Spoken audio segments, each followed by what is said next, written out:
Hey everyone, I'm Melanie from Streamlined Legal, where we help law firms get the most out of their practice management software.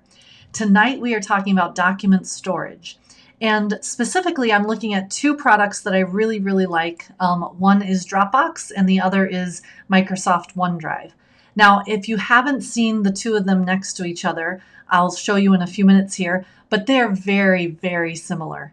And so I wanted to kind of show you how I think that you can really get the most out of these two products because they are very convenient. So we're going to hop on over to the screen here and take a look. Now, we all know, hopefully, that one of the big draws to OneDrive and to Dropbox is that they allow you to access documents from anywhere, right? The documents are housed on the cloud. If I am in my office, I can access them. If I'm on vacation and I get to an internet connection, I can access them. I can access them on the phone. There's all kinds of access, which is fantastic. Maybe in some cases, too much access. It makes it a little harder to go on vacation sometimes.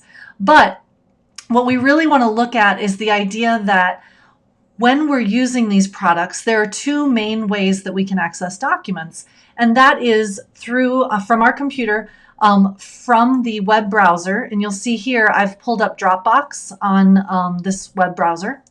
And then right next to it is our option number 2, which is on my, I'm on a Mac right now, but even if you're on Windows, it works the same. On this window here, on my hard drive, on my computer, where I store the rest of my documents, I can click on Dropbox and access the very same files. And the reason why I really like this is because when I'm accessing them through my computer or through my hard drive, it makes it a lot easier to interact with those documents. So I don't have to worry about, like when I'm on the website, uploading documents and downloading them, editing them, uploading them again. It can be a bit of a challenge. Even if I'm working within a Microsoft product and editing them within the browser, it still can be a challenge. And so I prefer to work with my documents most of the time as if they were on my hard drive. And as a result, I've installed Dropbox on my computer, and now I can access the very same documents just by clicking into the folders. And again, you'll see they're exactly the same, right? I've got the same files in this folder as I've got over here. It's just that when I'm trying to work with documents, I find it a little bit easier to use them on my computer. Same thing, OneDrive offers the exact same thing. So you'll see here, I've got a window open up to OneDrive. And when I click on OneDrive, you'll see my OneDrive here on the internet. Again, in the browser, it looks exactly the same. It's got the same files that I've got within my OneDrive right here. And so again, I can access the same documents either through a browser or through the hard drive of my computer. Now, in order to make the OneDrive and Dropbox work on your computer, you will need to install the app. But then once you do that, it shows up right in your file listings, just like everything else, just like your actual hard drive, just like any other document that would be on your computer. And again, this works very similarly in Windows as well. And so that is super nice. Now, I will say the next level that we're going to look at is how are these documents indicated. So you'll see here that we've got little arrows, we've got little check marks, we've got little clouds.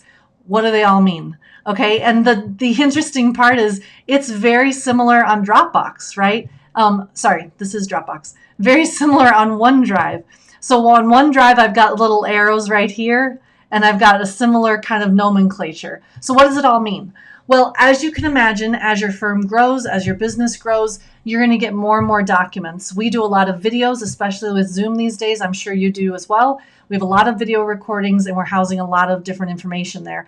So I don't necessarily want all the documents from my firm to be clogging up my hard drive and making things go slower. But I still would like the convenience of working with them as if they were on my computer. And so there are a couple of things that both Dropbox and OneDrive have implemented that make things a lot easier for you.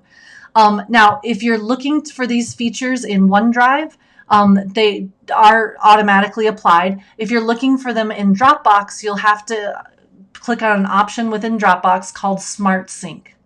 And what the Smart Sync does and what OneDrive does is it takes a look at what documents you're actually using versus which documents you're not using. And so the ones that you're accessing all the time, it's going to keep a copy on your computer and sync it back to the cloud all the time and keep it synced.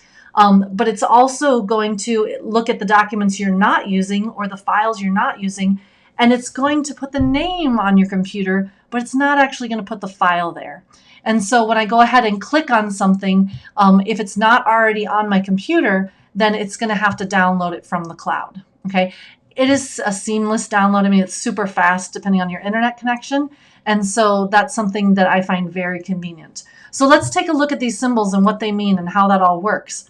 If we look at Dropbox right here, and again, I'll move over my window here so we can see it displayed.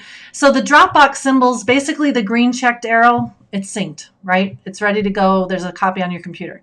Syncing in progress, that basically means it's happening now. Not synced is going to be a gray line, and sync not happening at all is going to be red. And so you'll want to look for those. Usually they're green. That's awesome. If they're not, then you need to look into it and figure out why. Then we get down here to the Smart Sync options. If it's a little cloud symbol next to the file, like down here, I've got a couple of those, that basically means that they're storing that content online. It looks like it's on my computer, but if I actually drill in there and open a document, it's going to take a second for that to open up when it downloads a copy. And then when it's got a checkbox, that means there is a copy on my computer. And then the arrows with the green arrow with the white background just basically means this is a folder with some online content and some local content. Okay. It really doesn't matter as far as how you're accessing the documents. I'm accessing them all the same way. I'm going to my folder, I'm clicking on them, and I'm opening them. The reason I bring this up is because this is what's going to allow you to not overwhelm your computer storage with a bunch of documents that you're rarely looking at. And so that's why I think this is a very strong feature. Similarly, if we go and take a look at OneDrive, same kind of thing. The blue, and I'll switch over here so we can look at the two together. The blue cloud means that it exists online, right? It's in the cloud. The green one means that it's on your computer. And similarly, we've got a green check mark and then a white background with a green check mark. Same thing. The documents are either stored in the cloud and they download them real quick when you try to open them, or they're storing a copy on your computer. And again, it just depends on how much you're accessing these documents. So I really, really think that the way that these programs have developed have become awesome, because now we don't have the same worries about, ooh, should I keep a copy on my computer or not, because now it's going to take up all this storage. Now we don't have to worry about that quite so much. Now it's actually analyzing how often you're accessing those documents so that it can keep a majority of those documents, or the ones you're not accessing anyway, on the cloud and not fill up your computer's hard drive storage. So please do, if you are not accessing these systems through your computer, please look into that. It is very, very convenient, and it's very, very easy to do. And you always have the option of the web browser as well, if that's something that's more helpful to you also. We'll take a look at the mobile apps in the future, but hopefully this has been helpful for you. Have a great evening, and thanks so much for joining us.